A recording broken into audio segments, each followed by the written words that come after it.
Hello friends, welcome back to my channel. तो आज मैं आपको सिर्फ 1.5 मीटर कपड़े में से हाफ कॉलर नेक कुर्ती बनाना बताऊंगी, और वो भी बिना बुकरम लगाए ही मैंने ये कुर्ती बनाई हुई है। तो ये मैंने रेयन का फैब्रिक लिया हुआ है। तो सबसे पहले फैब्रिक को हमें 4 फोल्ड करके बिछाना है। तो मैंने इसे विड्थ वाइज 4 फोल्ड करके बिछाया हुआ है। अगर आपकी विड्थ कम है तो आप इसे लेंथ वाइज भी 4 फोल्ड कर सकते हैं, लेकिन मेरी जो कुर्ती की लंबाई है वो 44 इंच की ही मुझे रखनी थी, और फैब्रिक की जो चौड़ाई है वो भी 44 इंच की ही थी। तो मैंने इसे विड्थ वाइज 4 फोल्ड करके बिछाया हुआ है। और देखिए, इसकी जो लंबाई है वो 44 इंच की है, यानी कि 44 इंच की है। तो 43 इंच की लंबाई हमारी रेडी होगी, तो मुझे इतनी लंबाई काफ़ी रहेगी। और इसकी जो विड्थ मैंने रखी है वो 11 इंच की रखी है।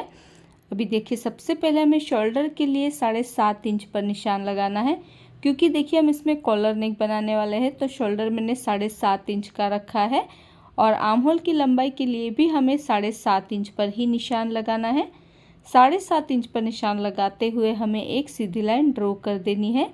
जितना हमने शोल्डर लिया है उतना ही हमें आर्म होल भी लेना है।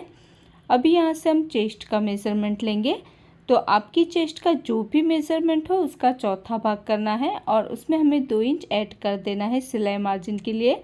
तो मेरी जो चेस्ट का मेज़रमेंट है वो 36 इंच का है, और उसका चौथा भाग होता है 9 इंच, और 2 इंच मैंने एक्स्ट्रा रखा है सिलाई मार्जिन के लिए। तो इस तरीके से मैंने 11 इंच पर निशान लगाया हुआ है। अभी बैक आर्म होल के लिए हमें 1.5 इंच पर निशान लगाना है, और फ्रंट आर्म होल के लिए 1 इंच पर निशान लगाना है। और दोनों निशानों पर हमें राउंड शेप ड्रॉ कर देना है फ्रंट और बैक आर्म होल के लिए। ये देखिए, इस तरीके से। अभी ऊपर से एक निशान हमें लगाना है 14 इंच पर, जहाँ से हम कमर का मेज़रमेंट लेते हैं, और दूसरा निशान हमें लगाना है 20 इंच पर, जहाँ से हम हिप का मेज़रमेंट लेते हैं। तो एक निशान हमें 14 इंच पर लगाना है, और एक निशान हमें 20 इंच पर लगाना है। अभी देखिए, जहाँ पर हमने 14 इंच पर निशान लगाया है वहाँ से हमें कमर की चौड़ाई का चौथा भाग करना है, और उसमें भी हमें 2 इंच ऐड कर देना है सिलाई मार्जिन के लिए। तो मैंने 10 इंच पर निशान लगाया है। वेस्ट का 4th पार्ट करके 2 इंच एक्स्ट्रा लेना है। अभी जहाँ पर हमने 20 इंच पर निशान लगाया है वहाँ पे हमें हिप की चौड़ाई का चौथा भाग करना है, और उसमें हमें सिर्फ 1.5 इंच ही एक्स्ट्रा लेना है सिलाई मार्जिन के लिए। क्योंकि देखिए, हम स्ट्रेट कुर्ती बनाने वाले हैं, तो चाक को फोल्ड करने के लिए 1.5 इंच एक्स्ट्रा फैब्रिक हमें काफ़ी रहेगा। तो मैंने 11 इंच पर ही निशान लगाया है, और दोनों निशानों को मिलाते हुए इस तरीके से हमें लाइन ड्रॉ कर देनी है। फिटिंग के लिए भी और जो एक्स्ट्रा फैब्रिक रखा है उसके लिए भी हमें इस तरीके से लाइन ड्रॉ कर देनी है। अभी देखिए, जितना निशान हमने हिप के लिए लगाया है बिल्कुल उतना ही निशान हमें नीचे की साइड से भी लगाना होता है। तो हिप के लिए जो मैंने 11 इंच पर निशान लगाया है उतना ही निशान हमें नीचे की साइड पर भी लगा देना है, यानी कि हिप का 4th पार्ट करके 1.5 इंच ही एक्स्ट्रा लेना है, और इस तरीके से स्ट्रेट लाइन ड्रॉ कर देनी है। अभी देखिए, गले की चौड़ाई के लिए मैंने 3 इंच पर निशान लगाया है, क्योंकि हम हाफ कॉलर नेक बनाने वाले हैं। तो गले की चौड़ाई हमें 3 इंच की लेनी है। अगर आपकी साइज 36 इंच से कम है, यानी कि 32-34, तो आप 2.5 या 3.25 इंच की भी चौड़ाई रख सकते हैं। अभी देखिए, पीछे के गले की लंबाई के लिए हमें 1 इंच पर निशान लगाना है, और आगे की गले की लंबाई के लिए हमें 7 इंच पर निशान लगाना है। तो आगे की गले की लंबाई आप अपनी पसंद से कम या ज़्यादा कर सकते हैं, लेकिन पीछे की गले की लंबाई हमें 1 इंच ही लेनी है। और पीछे के गले के लिए हमें राउंड शेप ड्रॉ करना है, और आगे के गले के लिए हमें इस तरीके से वी शेप ड्रॉ करना है। अभी देखिए, जहाँ पर हमारी आर्म होल वाली लाइन है वहाँ पर हमें आधा इंच पर निशान लगाना है शोल्डर स्लोप के लिए, और इस तरीके से हमें तिरछी लाइन ड्रॉ कर देनी है। अभी देखिए, सबसे पहले हमें बैक नेक और बैक आर्म होल से इसकी कटिंग कर देनी है, ऊपर से लेकर नीचे तक, जैसे हमने ड्रॉ किया है बिल्कुल उसी तरीके से। तो ये देखिए, मैंने इसकी कटिंग कर दी है। अभी जहाँ पर हमारी कमर वाली चौड़ाई है वहाँ पर, और जो हमारी हिप वाली चौड़ाई है वहाँ पर हमें एक छोटा सा कट लगा देना है, और जो फिटिंग के लिए निशान हमने लगाया है वहाँ पर भी हमें एक छोटा सा कट लगा देना है। उसके बाद हमें इसमें से एक पार्ट को निकाल लेना है, और एक पार्ट को निकालने के बाद हम इसे वापस से डबल फोल्ड कर लेंगे, और फ्रंट नेक और फ्रंट आर्म होल की कटिंग कर लेंगे। तो ये देखिए, मैंने कटिंग कर ली है। अभी देखिए, नेक का शेप हमारा कुछ इस तरीके से नज़र आएगा। हमने वी शेप में नेक कट किया है। अभी देखिए इसमें हम कॉलर लगाने वाले हैं, तो आप अपनी पसंद से जहाँ तक भी कॉलर लगाना चाहते हैं वहाँ तक आपको इसमें निशान लगाना होगा। तो देखिए शोल्डर से आप 3 इंच तक का भी कॉलर इसमें लगा सकते हैं या फिर 4 इंच तक का भी कॉलर आप इसमें लगा सकते हैं। तो आपको जितनी भी कॉलर की लंबाई रखनी है उस हिसाब से आपको यहाँ पर निशान लगाना होता है। तो देखिए मैंने इस वाले टॉप पार्ट को डबल फोल्ड करके बिछाया हुआ है। तो मैं जो कॉलर की लंबाई रखने वाली हूँ वो 4 इंच की रखने वाली हूँ, यानी कि शोल्डर से लेकर मैं 4 इंच पर यहाँ पर निशान लगाऊंगी। तो आधा इंच तो ऊपर से हमारा शोल्डर जब फोल्ड होगा, यानी कि शोल्डर में जब हम सिलाई लगाएंगे तो आधा इंच तो हमारा स्टिचिंग में चला जाएगा। तो इसकी जो लंबाई रहेगी वो 3.5 इंच तक की आ जाएगी। तो आप अपनी पसंद से कॉलर की लंबाई 3 या फिर 3.5 या फिर 4 इंच की रख सकते हैं, इससे ज़्यादा नहीं रखनी है। 4 इंच तो काफ़ी होती है कॉलर की लंबाई। अभी देखिए इसमें वी नेक में हम पट्टी भी लगाने वाले हैं, तो मैंने एक्स्ट्रा फैब्रिक लिया है और इसे डबल फोल्ड करके हमें इसी गले के नीचे बिछाना है। तो जहाँ तक भी हमने कॉलर के लिए निशान लगाया है वहाँ तक ही हम पट्टी को अटैच करेंगे और वहीं तक हमें इस तरीके से निशान लगाते हुए पट्टी को कट कर लेना है। तो नीचे की साइड ही हमें पट्टी अटैच करनी होती है। ये देखिए यहाँ पर हमने जो निशान लगाया है वहाँ पर हमें एक छोटा सा कट भी लगा देना है। तो ऊपर की साइड हम कॉलर अटैच करेंगे और नीचे वाली साइड हमें पट्टी अटैच करनी होती है। ये देखिए दोनों साइड इस तरीके से मैंने कट लगा दिए हैं। अभी जो हमने नीचे वाली साइड के लिए पट्टी कट की है उसे हमें सीधी साइड से ही गले के ऊपर रखना है और इसके ऊपर हमें सिलाई लगा देनी है। और सिलाई लगाने के बाद पट्टी की बॉर्डर को इस तरीके से फोल्ड करते हुए पट्टी को हमें उल्टी साइड पर पलट देना है।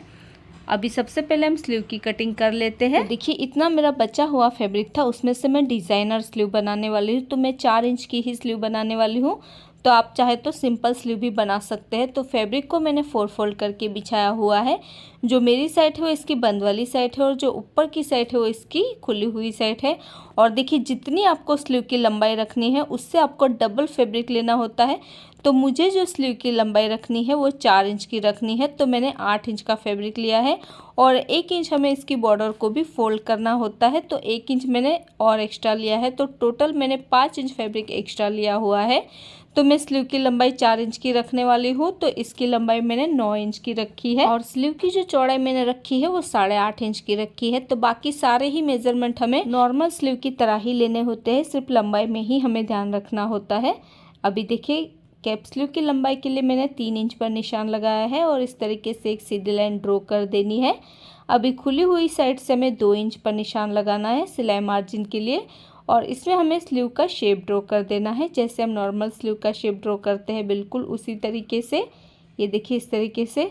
अभी नीचे से जो मेरी स्लीव की चौड़ाई है वो 5.5 इंच की है और 2 इंच मैंने एक्स्ट्रा रखा है सिलाई मार्जिन के लिए। तो इस तरीके से मैंने 7.5 इंच पर निशान लगाया है। आपकी स्लीव का जो भी मेज़रमेंट हो उसका आधा करके आपको 2 इंच एक्स्ट्रा लेना है और साइड से भी हमें इस तरीके से लाइन ड्रॉ कर देनी है। अभी हमें इसकी कटिंग कर देनी है। तो ये देखिए मैंने स्लीव की भी कटिंग कर ली है और ये हमारी 2 स्लीव है। अभी देखिए मैंने गले पर भी पट्टी अटैच कर दी है वी नेक शेप में और पट्टी अटैच करने के बाद हमें यहाँ पर छोटा सा कट लगा देना है ताकि हमारा ऊपर वाला फैब्रिक जो है वो ऊपर की साइड से इस तरीके से सेपरेट हो जाए जहाँ तक हम कॉलर लगाने वाले हैं। और उल्टी साइड से जो हमने पट्टी अटैच की है उसमें हम बाद में हैंड स्टिच कर देंगे।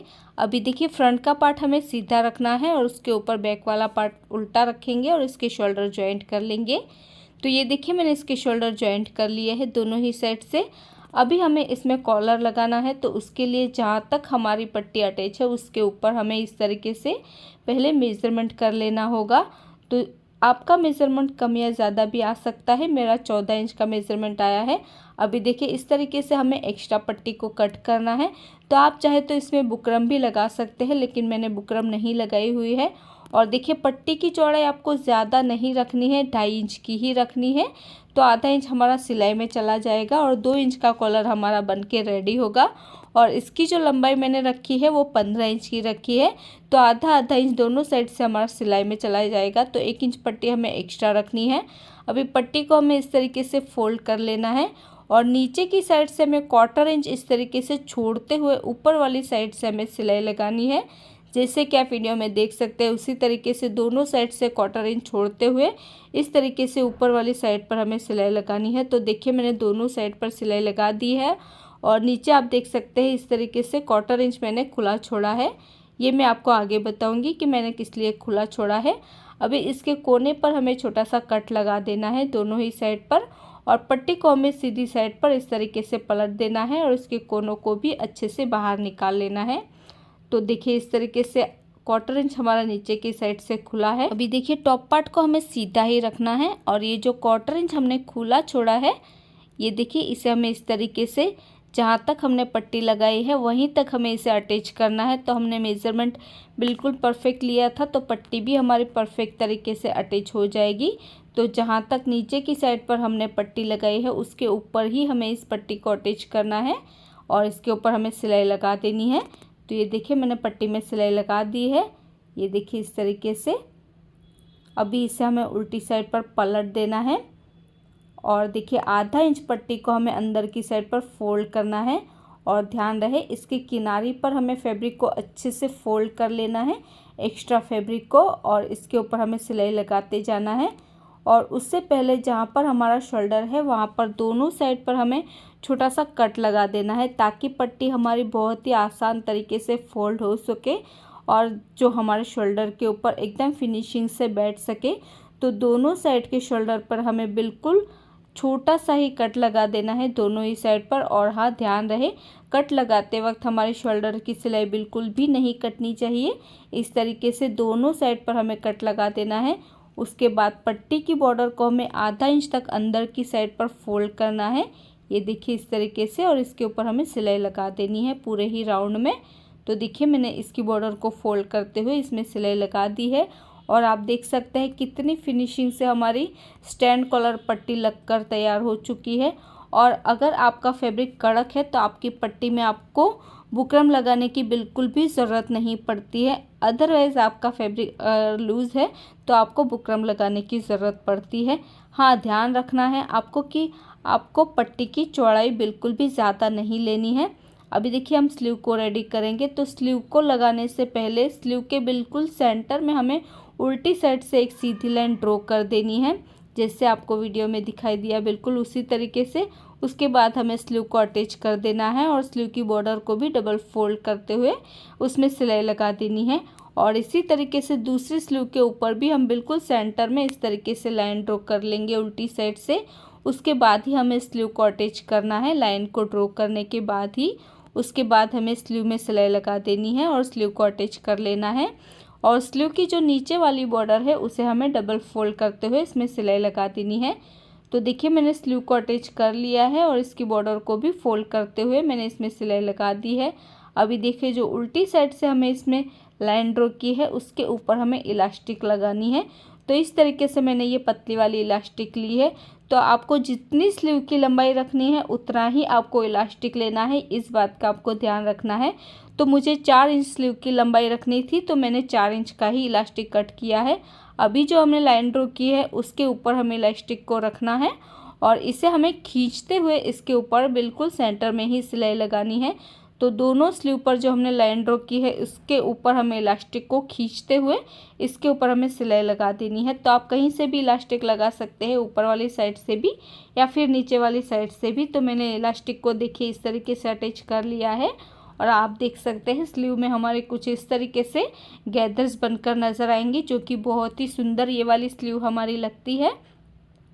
और इसी तरीके से मैंने दूसरी स्लीव के ऊपर भी इलास्टिक अटैच कर लिया है। तो दोनों ही स्लीव हमारी रेडी हो चुकी है। अभी हमें टॉप पार्ट को उल्टा कर लेना है, और देखिए क्योंकि हमने 2 इंच का सिलाई मार्जिन छोड़ा था तो हिप लाइन तक हमें 2 इंच का गैप रखते हुए इसकी फिटिंग कर लेनी है। और अगर आप थोड़ा सा लूज पहनना चाहते हैं तो 1.5 इंच का ही फिटिंग रखते हुए आपको इसमें सिलाई लगानी है हिप लाइन तक। उसके बाद देखिए नीचे के चाक को हमें इस तरीके से डबल फोल्ड कर लेना है, और इसके ऊपर हमें सिलाई लगा देनी है। ऊपर की बॉर्डर को भी और नीचे की बॉर्डर को भी, दोनों की बॉर्डर को इस तरीके से डबल फोल्ड करते हुए इसमें हम सिलाई लगा देंगे। और इसी तरीके से दूसरी साइड पर भी हिप लाइन तक हमें 2 इंच का गैप रखते हुए इसकी फिटिंग कर लेनी है। और नीचे के चाक को हमें इस तरीके से डबल फोल्ड कर लेना है, और इसके ऊपर हमें सिलाई लगा देनी है। ऊपर वाले फैब्रिक में भी और नीचे वाले फैब्रिक में भी इस तरीके से चाक को डबल फोल्ड करते हुए हम इसमें सिलाई लगा देंगे। उसके बाद देखिए नीचे वाली जो बॉर्डर है उसे हमें सिंपली इस तरीके से डबल फोल्ड कर लेना है, और इसके ऊपर हमें सिलाई लगा देनी है। नीचे वाले फैब्रिक में भी और ऊपर वाले फैब्रिक में भी। तो ये देखिए मैंने इसकी फिटिंग कर ली है हिप लाइन तक। और नीचे के चाक को देखिए इस तरीके से मैंने डबल फोल्ड करते हुए इसमें सिलाई लगा दी है। तो आप देख सकते हैं दोनों ही साइड से मैंने इसकी फिटिंग कर ली है और दोनों ही साइड के चाक को मैंने डबल फोल्ड करते हुए इसमें सिलाई लगा दी है। और नीचे की जो बॉर्डर है उसे भी मैंने फोल्ड करते हुए इसमें सिलाई लगा दी है। और देख सकते हैं आप इसका लुक कुछ इस तरीके से नज़र आया है। और आप देख सकते हैं इसकी फिटिंग भी, और जो हमने कॉलर अटैच किया है वो भी आप देख सकते हैं जिसमें हमने बुकरम नहीं लगाया है। और स्लीव की डिज़ाइन भी आप देख सकते हैं कुछ इस तरीके से नज़र आती है। और देखिए कॉलर में हमने बुकरम नहीं लगाया है, फिर भी कितना परफेक्ट तरीके से कॉलर हमारा बैठ गया है। सो फ्रेंड, आई होप कि आपको आज का ट्यूटोरियल पसंद आया होगा। अगर आपको आज का वीडियो पसंद आया तो इसे लाइक और शेयर ज़रूर कर देना। और अगर अभी तक आपने हमारे चैनल को सब्सक्राइब नहीं किया है तो प्लीज़ इसे सब्सक्राइब कर लीजिए। और आपको ये वीडियो कैसा लगा है मुझे कमेंट करके ज़रूर बताइएगा।